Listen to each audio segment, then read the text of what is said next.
5 minimalist rules you must know to escape the money trap. What if I told you the secret to getting rich is owning less, not more? I know 2 people who make $80,000 a year. One lives in a 3,000 square foot house stuffed with things. 3 cars, a garage full of equipment, closets bursting at the seams. The other lives in a 900 square foot apartment with almost nothing. Guess which one has $300,000 invested and sleeps peacefully at night? Here's the trap nobody warns you about. We've been programmed since birth to believe more is better, bigger is success, and accumulation equals achievement. It's all lies. Expensive lies designed to keep you working until you die to pay for stuff that doesn't make you happy. Today, I'm giving you 5 minimalist rules that have nothing to do with living like a monk or eating plain rice. These are the exact rules that break you free from the money trap that's bleeding your paycheck dry every single month. Miss these, and you'll spend the next 40 years working to fill a house with things you don't use, while people making half your income retire early. If you're drowning in stuff and wondering where your money goes, smash that subscribe button and comment, "Less is more." Because of this first rule, it's gonna sound completely backwards until you see the hidden math. Rule number 1. Why does every purchase cost you more than the price tag? Here's what nobody tells you when you're standing at the checkout thinking, it's only $50. That item doesn't cost $50. It costs way more, and I'm gonna prove it. You see that price tag? That's just the entry fee. The real cost is invisible. That $50 shirt needs a hanger. The hanger needs closet space. The closet space costs you X dollars per square foot of your rent or mortgage. The shirt needs to be washed, which is water, detergent, electricity, and your time. It needs to be organized, which requires mental energy every time you open your closet and see it hanging there. And eventually, it needs to be donated or thrown away, which costs your time to sort through when you're decluttering 5 years from now. Every single thing you own is a subscription service you signed up for without reading the terms. Maintenance, storage, insurance, mental bandwidth, cleaning, organizing. The price tag is a lie. It's the down payment. The real cost is forever. Buddhists figured this out thousands of years ago. They teach non-attachment not to be spiritual, but because they understand that every possession owns a piece of you, your attention, your energy, your freedom. Benjamin Franklin said it differently: a place for everything, everything in its place. Sounds organized and cute until you realize, if you have too many things, finding places becomes a full-time job. Here's the stat that should wake you up. The average American home has 300,000 items, 300,000, and studies show most people only use about 20% of what they own. That means 240,000 things sitting there, costing you space, time, and mental energy for absolutely no reason. Your closet has clothes with tags still on them. Your garage has that treadmill you swore you'd use. It's now a very expensive coat rack. Your kitchen has 3 blenders because you keep forgetting you already own one. Congratulations, you're not a homeowner. You're a storage unit that pays rent. Here's the rule that changed my life. 1 in, 1 out. Want to buy something new? Something old must leave. No exceptions. Before you purchase anything, you have to identify what it replaces. New pair of shoes? Which shoes are you donating? New book? Which book is leaving your shelf? Can't identify what it replaces? Then you don't buy it. Period. There's this beautiful story about a monk who owned only 1 bowl. He used it for eating, drinking, washing, everything. Someone asked, "Don't you want more?" He smiled and said, "Every possession I own owns a piece of me. This bowl is enough." That hit me hard, because he's right. We think we own our stuff, but our stuff owns us. I know a woman who applied this rule for 6 months, just 6 months. Know how much she saved? $4,000. Not because she was depriving herself, because she couldn't find things to replace, so she didn't buy them. Turns out most purchases are impulse, not necessity. But that's just the obvious part. What I'm about to reveal next will completely change how you think about every dollar you spend. Because it's not about the money, It's about something way more valuable that you're trading without even realizing it. Rule number 2. How many hours of your life did that purchase actually cost? Alright, this one's gonna sting a little, but you need to hear it. That $60 dinner you just ordered? You didn't pay $60. You paid 4 hours of your life. That $500 pair of sneakers? 20 hours of your life. That $40,000 car you're financing? Over 2,000 hours of your life, an entire year of work. Was it worth it? Here's what I mean. You don't make money, you trade your life for money. Every dollar you earn represents time you can never get back. And when you spend that dollar, you're not spending money, you're spending a piece of your life. But nobody thinks about it that way because we've been trained to see price tags, not life tags. The Stoics understood this 2,000 years ago. They said your life is measured in time, not things. Every hour you trade for stuff is an hour you're not spending with your kids. Not creating, not resting, not actually living. Vicki Robin wrote an entire book about this called Your Money or Your Life. It's not a metaphor, it's a literal choice. Here's the formula that'll change everything. Calculate your true hourly wage.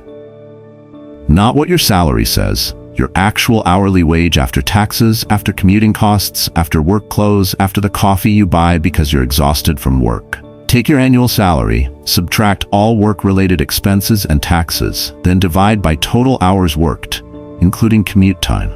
That's your real number. And I promise you, it's way lower than you think. Let me tell you about a guy I know, makes $70,000 a year. Thought he was earning $35 an hour. Did the actual math. After federal and state taxes, down to $52,000. After $3,000 in commuting costs, $1,200 in work clothes, $1,500 in work coffees and lunches, down to $46,300. Works 50 hours a week, including commute. That's 2,600 hours a year. His true hourly wage, $17.81, not $35, less than half. So when he bought that $40,000 car, he didn't pay $40,000. He paid 2,246 hours of his life. That's over a full year of work. For a car that depreciates the second he drives it off the lot. When I showed him this math, he literally went pale. He said, I just traded a year of my life for a car. Here's your homework. Calculate your true hourly rate this week. Be honest. Include everything. Then look at your last 5 purchases and convert them to hours. That $60 dinner? How many hours? That streaming service you forgot you had? How many hours per month? Those shoes you wore twice? How many hours? When you start seeing purchases as life traded instead of money spent, you get very selective very fast. Jewish wisdom asks, who is rich? One who is satisfied with their portion, because they understand the cost. It's not about the money, it's about the life you're giving away.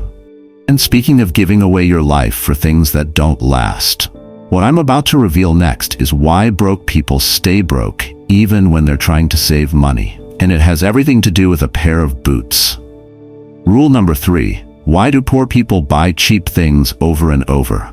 Here's a paradox that'll break your brain. Spending more money can actually make you richer, and spending less money can keep you broke forever. Let me explain with a story.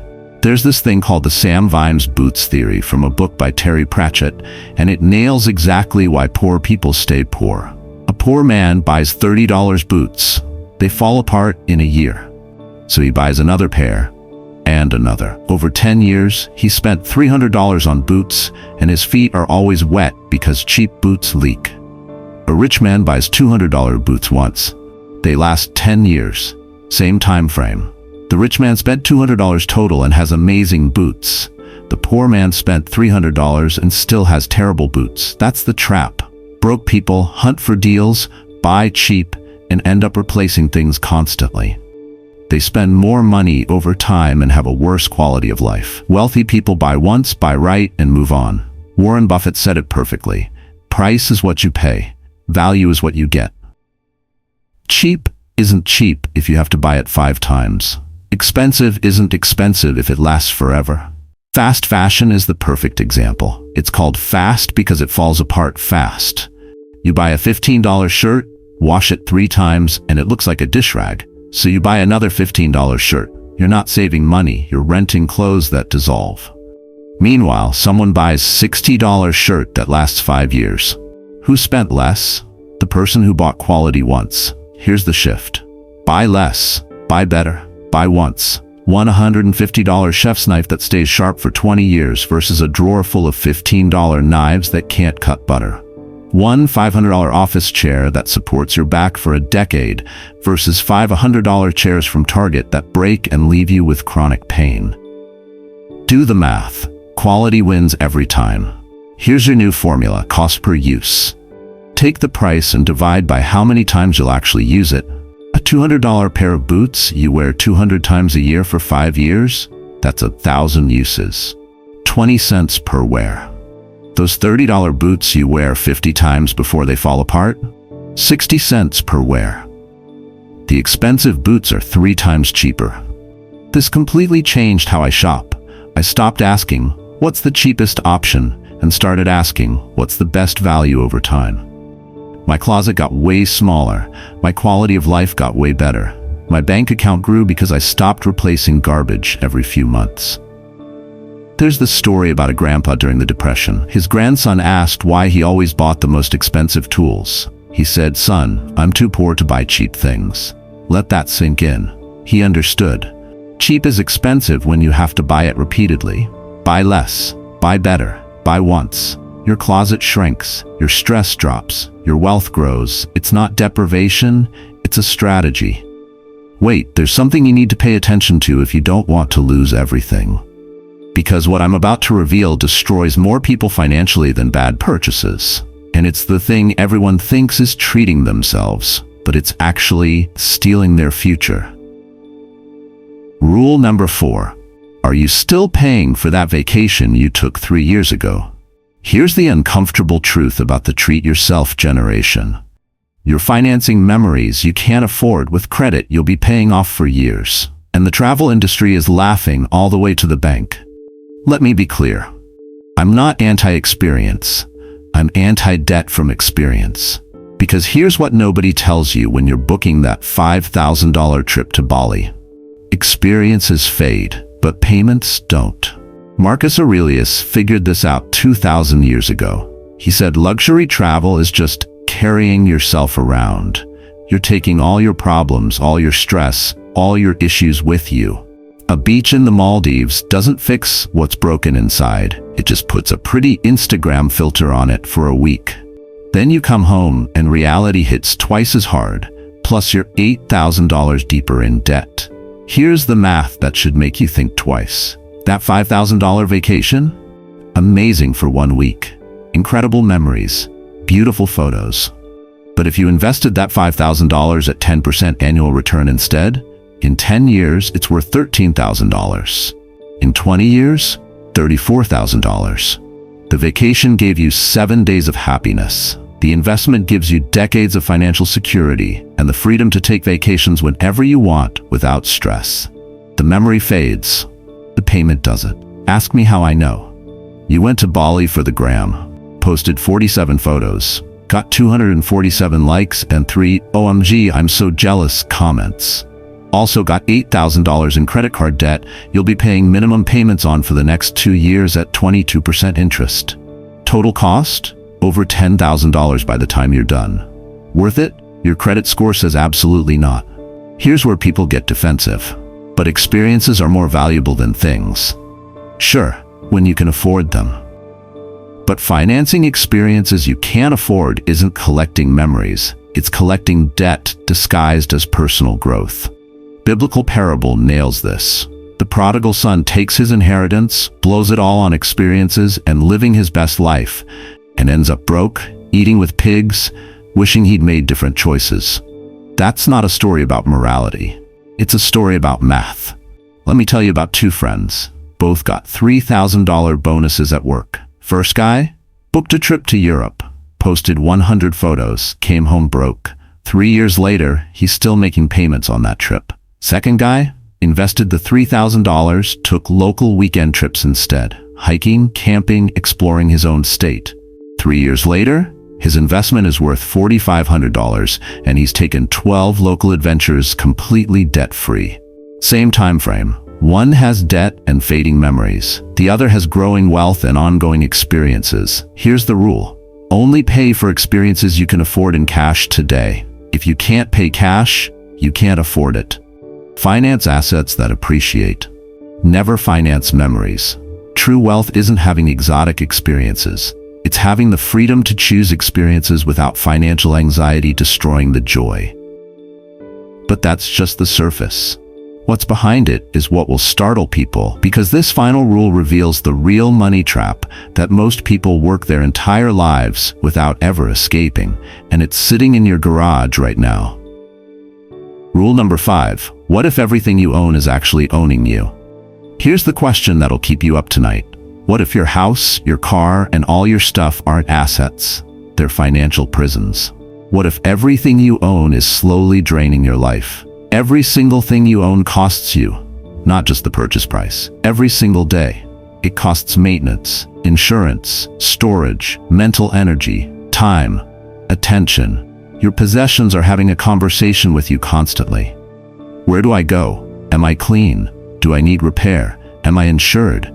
When's the last time you used me? And the more you own, the louder that conversation gets until it's a screaming match in your head 24/7. Thoreau figured this out at Walden Pond. He said, "A man is rich in proportion to the number of things he can afford to let alone. Not own. Let alone. The less you need, the richer you are." Jewish teaching says the same thing. Who is wealthy? One who is happy with what they have. Not one who has the most. One who needs the least. Here's the math nobody shows you. You buy a house. Congratulations. Now you pay mortgage, property taxes, homeowners insurance, utilities, maintenance, repairs, lawn care, HOA fees, and endless honeydew projects every weekend. You don't own the house owns you. You're working to feed it. Cars? Purchase price plus insurance, gas, oil changes, tire rotations, registration, parking, repairs, and depreciation bleed value every single day. Boats? There's a saying, a boat is a hole in the water you throw money into. Or break out another 1,000. You bought it to enjoy weekends. Now you spend weekends maintaining it, winterizing it, fixing it. You became a boat employee. The boat doesn't work for you. You work for the boat. Studies prove this. More possessions equal more stress, more anxiety, more depression. Your stuff is literally making you sick. Let me tell you about a guy who downsized from a 2,500 square foot house to a 1,200 square foot condo. Know what he lost? 2 hours of cleaning every week, $400 monthly utilities, $200 monthly maintenance, endless repair projects, a massive mortgage payment. Know what he gained? Time, money, peace of mind, freedom. He said it was like someone lifted a piano off his chest. He could finally breathe. Here's your action step. The 90-day audit. Walk through your home. Anything you haven't used in 90 days, and I mean actually used, not might use someday, question if you need it. Sell it. Donate it. Free yourself from it. Every item you remove is one less thing asking for your attention, your money, your life. There's a story about a wealthy minimalist who said, "I'm not poor because I have little. I'm rich because I need little." That's the shift. The real money trap isn't poverty. It's owning so much stuff you have to work forever just to maintain it all. Own less, need less, stress less, live more. What's the one thing you own that owns you? Comment it below, because naming it is the first step to letting it go. And speaking of letting go, I need to tell you something that people will regret their entire lives. Not understanding sooner. 5 rules. That's it. Not about living in a van or eating ramen every day. About escaping the trap that keeps you working forever to pay for stuff that doesn't make you happy. Here's the math. Apply all 5 rules. The average American household saves $15,000 to $20,000 annually. Not by making more money, by needing less. Invest that over 10 years at 10% return. That's over $250,000. That's early retirement. That's freedom. You've got 2 paths. Path 1, keep accumulating. Bigger house, more stuff, more payments, work until 70, die with a garage full of things your kids will donate. Path 2, own less, need less, invest the difference. Retire at 50. Actually live. This week, apply one rule. Calculate your true hourly rate. Do the 90-day audit. Try one in, one out for 30 days. Start somewhere. Comment which rule hit hardest. Type the number 1, 2, 3, 4, or 5. I need to know what landed. Smash subscribe, because next week I'm revealing what minimalists actually spend money on that builds wealth while broke people think it's wasteful. The money trap is simple. Buy things you don't need with money you don't have to impress people you don't like. Minimalism is the exit door. Walk through it. Own less, stress less, live more.